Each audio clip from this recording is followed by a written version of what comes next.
Hi welcome back to my channel. ఈరోజు కథ నిన్ను కోరి 16వ భాగాన్ని వినేద్దాం. సుమ రోజులాగానే కాలేజీకి వెళ్తుంది. ఆ రోజు కాలేజ్ దగ్గర ఒక బ్యాచ్ ఆడపిల్లని ఏడిపిస్తూ ఉంటారు. ఒక అతన్ని పిలిచి ఆ బ్యాచ్ అతని దగ్గర ఉన్న పర్స్ తీసుకుంటారు. సుమ కాలేజీకి వెళ్తుంటే ఆ బ్యాచ్లోని ఒక అతను తనను పిలుస్తారు. సుమ వాళ్ళ దగ్గరికి వెళ్తుంది. సుమ ఏం మాట్లాడకుండా సైలెంట్గా నిల్చుని ఉంటే వాళ్ళలో ఒక అతను ఏంటి ఏం మాట్లాడు పొగరా అంటాడు. అదేం లేదు సార్. ఏంటి పిలవగానే వచ్చా? ఎవరు పిలిచినా వస్తావా? ఎక్కడికి పిలిచినా వస్తావా అని వల్గర్గా మాట్లాడతాడు. అక్కడే నిలబడుకున్న ఆ మనీ వ్యక్తి వచ్చి పిలిస్తే ఎవరైనా వస్తారు, పిలిచిన తర్వాత ఎలా రియాక్ట్ అవ్వాలో అవతల వ్యక్తిని బట్టి ఉంటుంది. ఏంట్రా నువ్వు దీనికి సపోర్టా అని వాళ్ళు అతని మీదకి వెళ్తారు. అతను వాళ్ళని కొడతాడు. ఆ గొడవలో అతని ఐడి కార్డు కింద పడుతుంది. అతను వాళ్ళని కొట్టి వెళ్ళిపోతాడు. సుమ అతను వెళ్ళిన తర్వాత అతని ఐడి కార్డ్ తీసుకుని కాలేజీలో అతని కోసం వెతుకుతూ ఉంటుంది. అతని ఫేస్ సుమ చూడదు. అతను వేసుకున్న షర్ట్ కలర్ని గుర్తుపట్టి అతని దగ్గరికి వెళ్తుంది. అతను అటు తిరిగి ఎవరితోనో మాట్లాడుతూ ఉంటాడు. సుమ అతని దగ్గరికి వెళ్ళి ఎక్స్క్యూజ్ మీ సార్ అని పిలవగానే అతను ఇటు తిరుగుతాడు. అతన్ని చూసి సుమ షాక్ అవుతుంది. అతను సుమ కళ్ళ ముందు హలో మిస్ అని చేతులు ఊపుతాడు. సుమ తేరుకొని అతనికి ఐడి కార్డు ఇస్తుంది. థ్యాంక్స్. ఎందుకు? వాళ్ళ దగ్గర నుంచి సేవ్ చేసినందుకు. ఓకే. సుమ అక్కడి నుంచి వెళ్తూ ఉంటే హే ఇప్పటికైనా నీ పేరు చెప్పవా అంటాడు అతను. ఎందుకు చెప్పాలి నా పేరు మీకు అంది సుమ. నీకోసం అక్కడ అంత కష్టపడి వాళ్ళతో గొడవ పడితే కనీసం నీ పేరు కూడా చెప్పవా అంటాడు అతను. అందుకే కదా థ్యాంక్స్ చెప్పింది. అయినా మీకు నేను పిచ్చిదానిలా కనిపిస్తున్నానా? మీరు మీ మనీ కోసం కూడా ఫైట్ చేశారని క్లాస్ రూమ్ వైపు వెళ్తూ ఉంటుంది. అతను సుమ వెనక్కి వెళ్ళి హీరోలాగా నీకోసం ఫైట్ చేశాను, కనీసం పేరు చెప్పచ్చు కదా. హీరోలాగా ఫైట్ చేస్తే పేరు చెప్పేస్తారా? నేను చెప్పను అని క్లాస్ రూమ్లోకి వెళ్తుంది. కీర్తి సుమని చూసి హే సుమ ఎక్కడికి వెళ్ళావు? నీకోసమే వెతుకుతూ ఉన్నాను అంటుంది. అతను సుమ పేరు విని నైస్ నేమ్, చాలా బాగుంది. హాయ్ నా పేరు విశాల్ అంటాడు. నీ పేరుతో నాకేం పని లేదు అంటుంది. అరే ఎందుకండి అంత కోపం? నేనేమన్నాను ఇప్పుడు? లెక్చర్ రావడంతో సైలెంట్గా క్లాస్లో ఎవరి ప్లేస్లో వాళ్ళు కూర్చుంటారు. ఎవరే అతను నీకు తెలుసా అంది కీర్తి. తెలుసు. ఎలా? ఒకరోజు కాలేజ్ నుంచి ఇంటికి వెళ్తూ ఉంటుంది సుమ. బస్సు మిస్ అవ్వడంతో ఆటో దగ్గరికి వెళ్తుంది. ఆటో దగ్గర విశాల్ ఆటో మీద చెయ్యి వేసుకుని ఫోన్ మాట్లాడుతూ ఉంటాడు. సుమ విశాల్ దగ్గరికి వెళ్ళి తన వెళ్లాల్సిన చోటు చెప్పి ఆటో వస్తావా అని అడుగుతుంది. విశాల్ వెనుదిరిగి రానని చెప్పి సుమ వైపు చూస్తాడు. ఒక్క క్షణం రెప్ప వేయకుండా తనని చూస్తూ ఉంటాడు. సుమ వెళ్తూ ఉంటుంది. తన వెనకే వెళ్ళి హాయ్ అంటాడు. సుమ అతని ఆటో అతను అనుకుని మీరు రాను అన్నారు కదా అంటుంది. అయ్యో నేను ఆటో అతని కాను అంటాడు విశాల్. సారీ అండి, ఆటో దగ్గర ఉండేసరికి ఆటో అతను అనుకున్నాను. నా మొహం చూస్తే ఆటో వాడిలా కనిపిస్తున్నానా అని పిక్క మొహం పెట్టుకుంటాడు. అతన్ని చూసి నవ్వు వస్తుంది సుమకి. నీ పేరు? విశాల్. పరిచయం లేని వాళ్ళకి నేను పేరు చెప్పను అంది. పరిచయం పెంచుకోవడానికే కదండి పేరు అడిగేది అంటాడు. కోపంగా చూసి ఆటో వస్తే వెళ్ళిపోతుంది. మళ్ళీ ఇప్పుడు కాలేజీలో చూసి షాక్ అవుతుంది. అలా తెలుసు అని చెప్తుంది. క్లాస్ అయిపోయిన తర్వాత క్యాంటీన్ దగ్గరికి వెళ్తారు. సుమ కీర్తి కాఫీ ఆర్డర్ ఇస్తారు. అక్కడికి విశాల్ కూడా వస్తాడు. హాయ్ సుమ అంటాడు విశాల్. విశాల్ని చూసి చిరాగ్గా ఫేస్ పెడుతుంది. సుమ నీతో మాట్లాడాలి.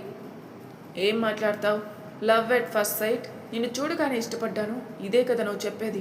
నాకు ఇలాంటివి నచ్చవు, నువ్వు ఇక్కడి నుంచి వెళ్తే మంచిది. నేను మిమ్మల్ని ఇష్టపడుతున్నానని చెప్పానా అన్నాడు విశాల్. మరి నావెందుకు పడుతున్నావు? నేను కాలేజీకి చాలా లేట్గా వచ్చాను, క్లాసెస్ చాలా మిస్ అయ్యాను. కొంచెం మీ నోట్స్ ఇస్తారని, అర్థం కానివి చెబుతారని నాకు ఇక్కడ మీరు తప్ప ఎవరు తెలియదు అంటాడు. సారీ, ఈ కాలేజీలో ప్రతి ఒక్కరు ఇదే మాట చెబుతుంటే మీరు కూడా అలాగే అనుకున్నాను. It's okay. ఆ రోజు నుంచి విశాల్ సుమ కీర్తి మంచి ఫ్రెండ్స్ అవుతారు. ఒకరోజు కాలేజీలో అరకు టూర్ ప్లాన్ చేస్తారు. ఆరోగ్యం బాగోలేక విశాల్ రాడు. సీనియర్స్ ఒక బస్సులో, జూనియర్స్ ఒక బస్సులోకి వెళ్తారు. ఆ టూర్కి అరవింద్ వాళ్ళు కూడా వస్తారు.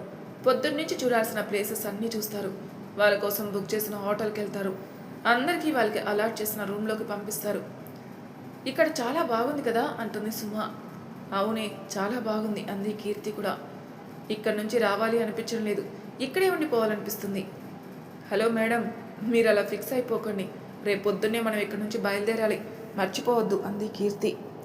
అబ్బా గుర్తుంది లేవే తల్లి, ఇక్కడ ఇంకా చూడాల్సిన ప్లేసెస్ ఏమున్నాయో. వీళ్ళు ఇలా మాట్లాడుకుంటూ ఉండగా రూమ్ బాయ్ వస్తాడు. సుమ అతన్ని అడుగుతుంది, ఇక్కడ చూడాల్సిన ప్లేసెస్ ఏమైనా ఉన్నాయా అని. మేడం, ఇక్కడికి దగ్గరలో ఒక సెలయేరు ఉంది. పచ్చని చెట్ల మధ్య కొండల మీదుగా కిందికి పడుతూ చూడ్డానికి చాలా బాగుంటుంది మేడం. సుమ ఎగ్జైట్ అవుతూ, అవునా, అంత బాగుంటుందా? అవును మేడం, చాలా బాగుంటుంది. కానీనా? కానీ ఏంటి? అక్కడికి వెళ్ళాలంటే అడవి ప్రాంతంలో వెళ్ళాలి మేడం. అక్కడికి అందరూ వెళ్తూ ఉంటారు అంటాడు. అడవి ప్రాంతమా? అమ్మో, నాకు భయం, నేను రాను అంటుంది కీర్తి. ఏయ్, లైఫ్ అన్నాక కొంచెం అన్న రిస్క్ తీసుకోవాలి కదే. అయినా అక్కడ బాగుంటుంది అంటున్నాడు కదా, ఒకసారి వెళ్దాం అంటుంది సుమ. నేను రాను, నువ్వు వెళ్ళాలనుకుంటే వెళ్ళు అని బెడ్పై సెటిల్ అయిపోతుంది కీర్తి. ఎలా వెళ్ళాలో దారి అడిగి వెళ్తుంది సుమ. నిజం, అక్కడ ప్రదేశం చాలా బాగుంటుంది. సుమ ఆ ప్లేస్ని చూసి చాలా ఎక్సైట్ అవుతుంది. అక్కడ చిన్నగా వర్షం పడడం స్టార్ట్ అవుతుంది. వర్షం ఎక్కువ పడుతుందేమో అని అక్కడ నుంచి రావాలనుకుంటుంది, కానీ దారి మర్చిపోతుంది. కంగారు వచ్చేస్తుంది. ఏం చేయాలో అర్థం కాక, ఎలా వెళ్ళాలో తెలియక టెన్షన్ పడిపోతుంది. తనకి కొంచెం దూరంలో ఎవరో ఉన్నట్లు ఉంటే అక్కడికి వెళ్తుంది. అక్కడ ఒక అతను ఉంటాడు. సుమ అతన్ని చూడకుండా, సార్, నేను ఇక్కడ దారి మర్చిపోయాను. తను వెళ్లాల్సిన హోటల్ దారి ఎలా వెళ్ళాలో అడుగుతుంది. నేను కూడా దారి మర్చిపోయాను అంటాడు. ఈ వాయిస్ ఎక్కడో విన్నట్లుందే అని అతన్ని చూస్తుంది సుమ. ఎదురుగా అరవింద్ ఉంటాడు. అరవింద్ని చూసి షాక్ అవుతుంది. అరవింద్ కూడా ఆ ప్రదేశాన్ని చూడ్డానికే వస్తాడు. దారి కన్ఫ్యూజ్ అయి అక్కడే ఉండిపోతాడు. సార్, మీరేంటి ఇక్కడ అంది సుమ. ఇక్కడ బజ్జీలు అంగడి పెట్టుకుంటే ఎలా ఉంటుందో చూద్దామని వచ్చాను. మరి నువ్వు? అరవింద్ చెప్పిన సమాధానానికి చిర్రెత్తుకొస్తుంది సుమకి. అరవింద్ వైపు కోపంగా చూసి కామ్గా ఉంటుంది. వర్షం ఎక్కువగా పడుతూ ఉంటుంది. ఇద్దరు పూర్తిగా తడిచిపోతారు. అరవింద్ సుమని చూస్తూ ఉంటాడు. సుమ అరవింద్ తనని చూడడం చూసి, ఏంటి ఇతను నన్ను చూస్తున్నాడు అనుకుని తన్ని తాను చూసుకుంటుంది. తడిచిన బట్టలు ఒంటికి అంటుకుపోయి తన అణువణువు స్పష్టంగా తెలుస్తూ ఉంటుంది. సిగ్గుతో తన చేతుల్ని అడ్డంగా పెట్టుకుని ఒంటిని కప్పుకునే ప్రయత్నం చేస్తుంది. అరవింద్ షర్ట్ బటన్స్ విప్పుతూ సుమకి దగ్గరగా వస్తాడు. సుమ భయంగా, సార్, ఏం చేస్తున్నారు మీరు? ఎందుకు నాకు దగ్గరగా వస్తున్నారు? చూడండి, మీరు అనుకుంటున్న వంటి అమ్మాయిని నేను కాను. చూడండి, నా దగ్గరకు వస్తే నేనేం చేస్తానో నాకే తెలియదు అంటూ వెనక్కి వెళ్తూ ఉంటుంది. అరవింద్ సుమకి దగ్గరగా వచ్చి తన ఒంటి మీదున్న తేలుని చేత్తో తోసేస్తాడు. అప్పుడు చూస్తుంది సుమ. తేలుని అరవింద్ తన షర్ట్ని తీసి సుమ మీదకి విసిరేస్తాడు. నీకు నేను ఎలా కనిపిస్తున్నాను? ఏమనుకుంటున్నావు నువ్వు నా గురించి? నీకు నేను అంత చీప్గా కనిపిస్తున్నానా? చూడు, నేను ఆడపిల్లని అల్లరి చేస్తాను, అంతేకాని అల్లరి పాలు చేయను. నాకు కూడా అక్క చెల్లెళ్ళు ఉన్నారు. ఆడపిల్లలంటే గౌరవం ఉంది. నువ్వు అనుకుంటున్నంత చీప్ మెంటాలిటీ ఏం కాదు నాది. ఒక ఆడపిల్ల తనకు నచ్చిన వాడి ముందు సిగ్గుపడితే బాగుంటుంది, అంతేకాని పరాయి వాడి ముందు కాదు. అందుకే షర్ట్ ఇవ్వాలి అనుకున్నాను. నీ ఒంటి మీద తేలు ఉందని నేను టచ్ చేశానే కానీ వల్గర్గా కాదు అని కోపంగా చెబుతూ నేల కొరిగిపోతాడు. అరవింద్ పడిపోవడం చూసి తన దగ్గరకు వస్తుంది సుమ. సార్, ఏమైంది? లేవండి అని తను లేపుతూ ఉంటుంది. అరవింద్ కళ్ళు తెరిచి మళ్ళీ మూస్తూ ఉంటాడు. సుమకి టెన్షన్ మొదలవుతుంది. ఏమైంది దీనికి అనుకుంటూ అరవింద్ని లేపే ప్రయత్నం చేస్తుంది. అప్పుడు గమనిస్తుంది సుమ, అరవింద్ చేతికి తేలు కుట్టిన ఆనవాళ్ళుంటాయి. సుమకి కంగారులో ఏం చేయాలో అర్థం కాదు. చుట్టూ చూస్తుంది, ఎవరైనా ఉన్నారేమో అని. కానీ ఎవరూ ఉండరు. ఏం చేయాలి ఇప్పుడు? ఇక్కడ ఎవరూ లేరే. ఇప్పుడు ఇతన్ని ఎలా కాపాడాలి అని ఆలోచిస్తూ ఉంటుంది. సుమకి ఒక ఆలోచన వస్తుంది. వెంటనే అరవింద్ దగ్గరికి వెళ్ళి తేలు కుట్టిన చోట నోటితో విషాన్ని తీసే ప్రయత్నం చేస్తుంది. రవి అక్కడికి వస్తాడు. దారి కన్ఫ్యూజ్ అయ్యానని రవికి కాల్ చేసి చెప్తాడు అరవింద్. అందుకే అతను అక్కడికి వస్తాడు. అరవింద్ పడిపోయి ఉండడం చూసి కంగారుగా తన దగ్గరికి వస్తాడు. కారణం సుమాని అడిగి తెలుసుకుని వెంటనే తనని హాస్పిటల్ తీసుకుని వెళ్తాడు. విషయానికి విరుగుడిచ్చి అరవింద్ కండిషన్ నార్మల్ అని డాక్టర్ చెప్పేంత వరకు రవికి సుమకి కాళ్ళు చేతులు ఆడవు. అరవింద్కి నార్మల్ అని తెలిసి హ్యాపీగా ఫీల్ అవుతారు. సుమ, కీర్తి ఫ్రెష్ అయ్యి కాఫీ తాగడానికి హోటల్కి వెళ్తారు. సుమ నిన్న తడవడం వల్ల జలుబు చేసి గొంతులో నొప్పిగా ఉండి సరిగ్గా మాట్లాడలేకపోతుంది. ఏంటి, ఏమైంది? గొంతు నొప్పిగా ఉంది. నిన్న వర్షంలో తడవడమే కాక తేలు విషాన్ని తీయడానికి ప్రయత్నం చేశాను కదా, అందుకే గొంతులో నసగా ఉంది. టాబ్లెట్ ఏమైనా వేసుకో, తగ్గిపోతుంది. లేదా డాక్టర్ దగ్గరికి వెళ్దామా? వద్దే తల్లి, నాకు టాబ్లెట్లు అంటే అస్సలు ఇష్టం లేదు. నాకు ఫీవర్ వచ్చి మా ఇంట్లో వేసుకోమన్నా వాటిని పడేస్తానే తప్ప అస్సలు మింగను. అందుకే మా నాన్న నా కోసం కషాయం చేసిస్తాడు. కొంచెం కష్టమైనా అదే తాగుతాను.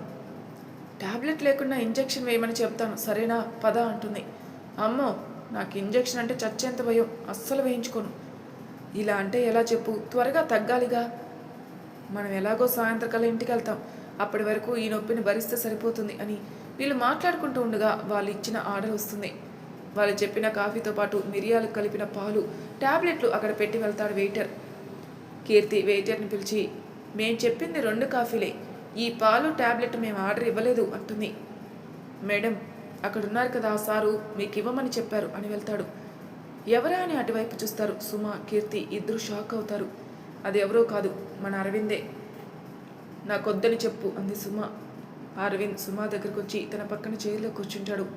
సార్, నాకొద్దు అని మెల్లగా అంటుంది సుమ. అరవింద్ పాల గ్లాసు, టాబ్లెట్ సుమ చేతికి అందిస్తాడు. సుమ ఒక్కసారి అరవింద్ వైపు చూస్తుంది. ఏమనుకుందో ఏమో, టాబ్లెట్ వేసుకుని పాలు వేడిగా ఉన్నాయనేది కూడా చూడకుండా గటగట తాగేస్తుంది. అరవింద్ చిన్న స్మైల్ ఇచ్చి అక్కడి నుంచి వెళ్తాడు. ఏంటే, ఇందాక నేను టాబ్లెట్ వేసుకోమంటే వేసుకోనని ఫోర్స్ కొట్టావు, కానీ ఇప్పుడు చెప్పి చెప్పకని వేసుకున్నా? ఏమో నీ బాబు, అతని కళ్ళలో ఏదో మాయ ఉంది తల్లి. నేనేం చేస్తానో నాకే అర్థం కాలేదు. చూడు, వేడి వేడి పాలు తాగి నాలుగు కాలిపోయింది అని నోరు ఊదుకుంటుంది. సుమ అవస్థను చూసి కీర్తికి నవ్వు వస్తుంది. స్టూడెంట్స్ అందరూ పట్టుపడడంతో షాపింగ్కి తీసుకుని వెళ్తారు. కాలేజ్ మేనేజ్మెంట్ అందరూ కలిసి షాపింగ్కి వెళ్తారు. అరవింద్ సీత గారికి శారీ తీసుకోవాలనుకుంటాడు.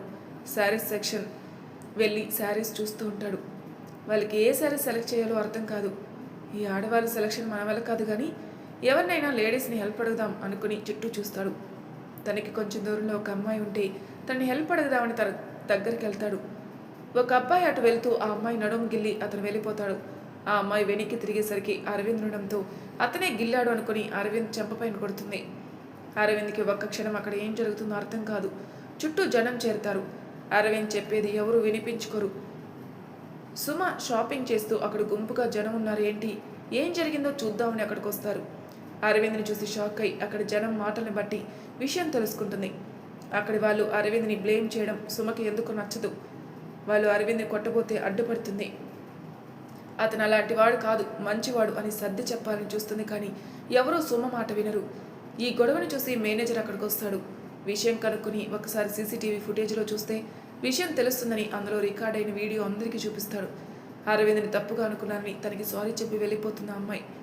సుమ, అరవింద్ ఒకరినొకరు చూసుకుని అక్కడి నుంచి వెళ్ళిపోతారు. నాకెందుకు అరవింద్ని అందరూ తిడుతుంటే బాధగా అనిపించింది. అతను ఏ తప్పు చేయలేదని అంత నమ్మకంగా ఎలా చెప్పాను? తన మీద నాకు అంత నమ్మకం ఏంటి? బహుశా నిన్న నన్ను సేవ్ చేశాడనే కృతజ్ఞతతో ఏమో అనుకుంటుంది సుమ. టూర్ అయిపోయి ఇంటికి వస్తారు. క్యాంటీన్లో సుమ, అరవింద్ ఇద్దరే ఉన్నారు. అరవింద్కి సుమతో మాట్లాడాలనుంది. ఇద్దరు కాఫీ ఆర్డర్ ఇస్తారు. అరవింద్ని చూసి సుమ భయం వేస్తుంది. అక్కడి నుంచి వెళ్ళాలనుకుంటుంది. వెళ్తున్న సుమని చేయి పట్టుకొని ఆపుతాడు అరవింద్. సుమ అరవింద్ వైపు చూసి, సార్, నా చేయి వదలండి అని భయంగా చెబుతుంది. అరవింద్ సుమ చేతిని అలాగనే పట్టుకొని, సుమ, నీతో మాట్లాడాలి అంటాడు. ఏం మాట్లాడాలి సార్? సుమ, ఎంతోమంది అమ్మాయిలు నాతో మాట్లాడాలని నా ఫ్రెండ్షిప్ కోసం పడి చచ్చిపోతారు ఈ కాలేజీలో. అటువంటి నేను నీ ఫ్రెండ్షిప్ కావాలనుకుంటున్నాను. నాకు ఫ్రెండ్ అవుతావా అని తన చేయి ముందుకు చెప్తాడు. చేయి వేడిగా ఉండడంతో చేతిని విదిలిస్తాడు అరవింద్. కప్పు కింద పడి పగిలిన సౌండ్ రావడంతో మేలుకుంటాడు. కళ్ళు తెరిచి చూస్తే ఎదురుగా పని మనిషి. ఆమె మీద కాఫీ మొత్తం ఉరికిపోయి అరవింద్ని తినేసే విధంగా కోపంగా చూస్తూ ఉంటుంది. అరవింద్ బెడ్ దిగి ఏమైంది అని అడుగుతాడు. ఏంటి సార్, ఏమీ తెలియనట్లు మాట్లాడుతున్నారు? ఇందాక మీరు నా చేయి పట్టుకున్నారు తెలుసా అని మెలికలు తిరుగుతుంది. తన మెలికలు తిరిగే చూసి, ఏంటి, నేనా, నిన్నా అని ఆశ్చర్యంగా మొహం పెడతాడు. అవును సార్, మీరే. మీరు చేయి పట్టుకోగానే నాకు కరెంట్ షాక్ కొట్టినట్లయింది. మీరు చేయి పట్టుకొని లాగేసరికి కప్పు కింద పడింది సార్ అంటుంది అలాగే మెలికలు తిరుగుతూ. అరవింద్ తన్ని తాను చూసి, నాగుపాములా మెలికలు తిరిగింది చాలే కానీ వెళ్ళి పని చేసుకోబో అని చెప్పి గార్డెన్లోకి వెళ్ళి ఆలోచిస్తుంటాడు. నేనెందుకు సుమా ఫ్రెండ్షిప్ కావాలనుకుంటున్నాను? నాకెందుకు ఈ కళ వచ్చింది? పొద్దున్నే వచ్చే కళలు నిజమవుతాయని అమ్మ చెప్పింది. ఇది కూడా జరుగుతుందా? అమ్మ ఎప్పుడూ చెబుతూ ఉంటుంది, మనకి ఎంత ఆస్తి ఉన్నా, ఎంతమంది ఆప్తులు ఉన్నా మనల్ని అర్థం చేసుకునే వాళ్ళు ఒక్కరు లేకపోతే ఆ లైఫ్ వేస్ట్ అని. నాకెందుకో తనతో ఫ్రెండ్షిప్ చేయాలనుంది. నాతో ఫ్రెండ్షిప్ చేస్తుందా తను బాగా ఏడిపించాను కదా. ఇప్పుడు ఫ్రెండ్ అని తన దగ్గరికి వెళ్తే తను ఏడిపించడానికి ఇదొక కొత్త ప్లాన్ అనుకుని నన్ను నమ్మదేమో అనుకుని. అయినా ఆ రోజు షాపింగ్ మాల్లో నన్ను సపోర్ట్ చేస్తూ మాట్లాడింది కదా. నా మీద నమ్మకం ఉంటేనే కదా అలా మాట్లాడేది. ఏ రిలేషన్లో అయినా ఫస్ట్ ఉండాల్సింది నమ్మకం. అది నా పైన తనకు ఉంది కదా, ఇంకెందుకు టెన్షన్ అని ఆలోచిస్తుంటాడు. కొంచెం సేపటి తర్వాత తన ఆలోచనలకు బ్రేక్ వేసి, అయినా నువ్వెందుకురా ఇంత టెన్షన్ పడుతున్నావు? తనని ఏమైనా లవ్ చేయమని అడుగుతున్నావా? Just friendship. అయినా ఇక్కడ ఉండేది ఎవరు? అరవింద్, అమ్మాయిల కళల రాకుమారుడు. నేను ఫ్రెండ్షిప్ అడిగితే నో అంటుందా? నెవర్ అనుకొని ఫ్రెష్ అవ్వడానికి వెళ్తాడు.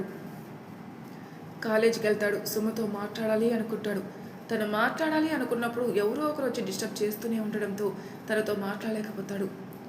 అరవింద్ డల్లుగా చూసి, రవి, ఏంట్రా బావా, ఎందుకు అలా ఉన్నావు అని అడుగుతాడు. సుమతో ఫ్రెండ్షిప్ చేయాలని తన ఆలోచన చెబుతాడు. రవి నవ్వి, ఏంట్రా బావా, నువ్వేనా ఇలా మాట్లాడేది? అందరితో బాగానే మాట్లాడతావు కదా, తనతో ఏమైంది? ఏమో, నాకు అదే అర్థం కావడం లేదు. తను నాకు దగ్గరగా ఉంటే తనతో మాట్లాడలేకపోతున్నాను. ఎందుకు అనేది నాకు తెలియడం లేదు. అది చూస్తుంటే నాకు ఫ్రెండ్షిప్లా లేదు, ఇంకేదో ఏదో విధంగా ఉంది. ఇంకేదో అంటే? అదే బాబా అని అరవింద్ ఫేస్ చూస్తాడు. అప్పటికే తన ఫేస్ కోపంతో ఎర్రగా అయిపోయి ఉంటుంది. రే, నీకు తెలుసు కదా లవ్ అంటే నాకు ఇష్టం లేదని. ఒక అమ్మాయి అబ్బాయి తిరగటానికి పెట్టుకున్న పేరే లవ్. నేను సుమతో జస్ట్ ఫ్రెండ్షిప్ చేయాలనుకుంటున్నాను, నాట్ లవ్ అని అక్కడి నుంచి వెళ్తాడు. పడినంత వరకు అందరూ ఇలాగే చెప్తారులే, ఒకసారి లవ్లో పడితే అంతా షరా మామూలే అనుకుని రవి కూడా అక్కడి నుంచి వెళ్తాడు. కీర్తి రాకపోవడంతో ఆ రోజు బస్సులో ఇంటికి వెళ్ళాలని బస్టాప్లో వెయిట్ చేస్తుంటుంది సుమ. సుమతో మాట్లాడాలని అరవింద్ కూడా బస్టాప్కి వస్తాడు. సుమ వేరే అమ్మాయితో మాట్లాడుతూ ఉంటుంది. ఇదేంటి, నన్ను చూడటమే లేదు, ఎప్పుడు ఇక్కడికి రాని వాడిని ఇంత పెద్ద విగ్రహాన్ని ఇక్కడికి వచ్చి నిలబెడితే ఏమైంది, ఎందుకు వచ్చావో కూడా అడగడం లేదు, కనీసం నా వైపు చూడడం లేదే, ఎలా తను నన్ను చూసేలా చెయ్యాలి అనుకుంటూ ఉంటాడు. రవి ఇంటికి వెళ్తూ అరవింద్ చూసి బైక్ పక్కన పెట్టి తన దగ్గరకు వస్తాడు. ఏంట్రా బాబా నువ్వు ఇక్కడ అని సుమని చూసి, ఓ, పోలీసువాడు దొంగని పట్టుకోవడం కోసం వాడి వెంట పడినట్లు నువ్వు సుమ ఫ్రెండ్షిప్ కోసం ఇక్కడ తన కోసం పాకులాడుతున్నావా అంటాడు. అరవింద్ రవిని చంపకేసుకొట్టి, ఏంట్రా నీ చెత్త కంపారిజన్ అంటాడు. అప్పుడు సుమతో పాటు అందరూ వీళ్ళ వైపే ఏం జరిగిందా అని చూస్తారు. అరవింద్ సుమ చూడడం చూసి, ఓ, వీని కొడితే చూస్తుందా అనుకుని సారీరా అని మళ్ళీ కొడతాడు. ఇప్పుడెందుకు కొట్టావు? నిన్ను కొడుతుంటే సుమ నన్ను చూస్తుందిరా, అందుకే కొడుతున్నాను అంటాడు తాపిగా. ఏంటి, తను నిన్న చూడడం కోసం నన్ను కొడుతున్నావా?